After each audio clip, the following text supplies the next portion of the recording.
Hi, all. Welcome back to the Practice Center, where we practice all things mindfulness, forgiveness, and attitudinal healing. My name is Joey Reese, and I'm here to talk to you about toxic positivity or platitudes. And the one for today is count your blessings, not your losses, or some sort of form of that. Now, is counting your blessings a good idea? 100%. The problem is when somebody presumably that we love or that trusts us or cares enough about us to come and share their story, and we say, oh, count your blessings, look at all the things that you have going on for you, look at all of the great things in your life, don't worry about that little loss. So I am serving to minimize what that loss might mean for that person. There is untold many people walking around out there with ungrieved losses, these things that we shove behind.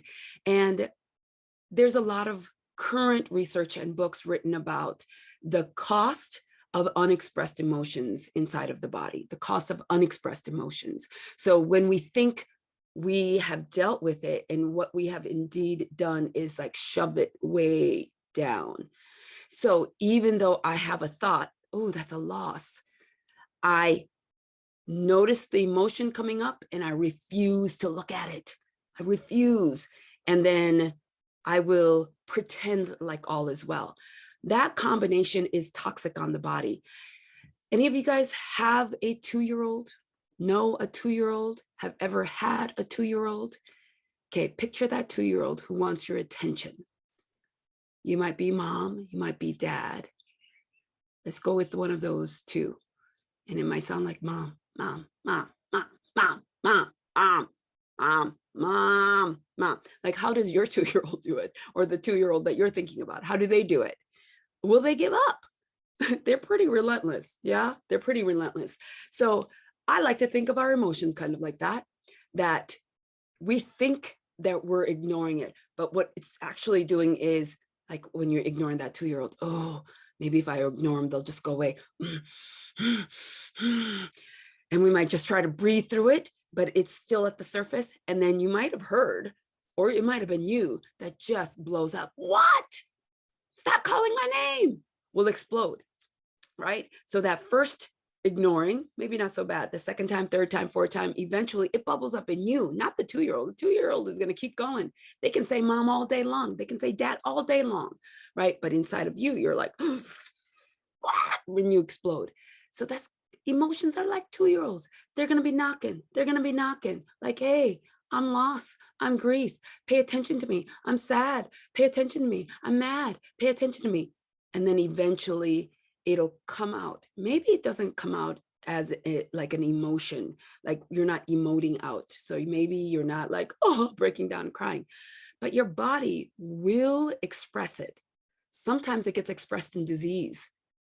Oh, so a lot of heart disease, autoimmune diseases, a lot of those, like, I'm not a medical doctor here, right? There's enough research, so Google that thing, read the books. Gabor Mate happens to be my favorite, but there are some other physicians who have written books about unexpressed emotions that come out in the body in the form of ailments. So neither one of those are good, right? If we're suppressing anger, it might come out in hostility. Well, nobody loves that. You don't love it. Yeah. And sometimes unexpressed emotions will come out in some sort of disease in your body. So I know that statement isn't meant to do all that. I'm not telling you count your blessings, not your losses, in an effort to help you suppress your emotions so that it'll come out in some sort of, over the top emotion or some sort of unmanaged emotion that comes out in disease. Like, that's not, we say that to one another, but it is indicative of us not really spending time to really be present or super uncomfortable with uncomfortable feelings. So yeah, sadness is not something that we go around like going, oh yeah, go ahead and be sad. Unless we're like this weird, everybody's talking about depression and anxiety nowadays. So what does it mean to actually grieve your loss? Because life is going to be handing you one after another for the rest of your life. And losses aren't just the death of a person, but there are things like the realization, death of a dream or a childhood. Like, oh my gosh, the grief that I had to sit with when I finally allowed myself to feel the loss of my primary, like, love, my mom. Like, for a long time, I was just like sucking it up, sucking it in, just getting over it, just being strong. But that loss of this person, she's still alive, but I was given away at 9. So that loss, like, it was unbearable.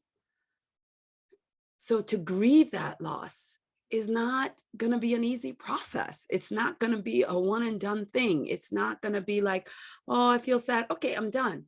No, it morphed and it changed over time, and it took time to come out, and it came out in several different ways. Definitely sadness, like I cried.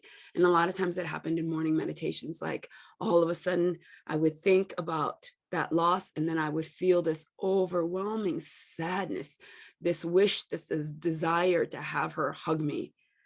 Sometimes I would be mad, like I would be cussing her out. Like, I would just catch myself cussing her out.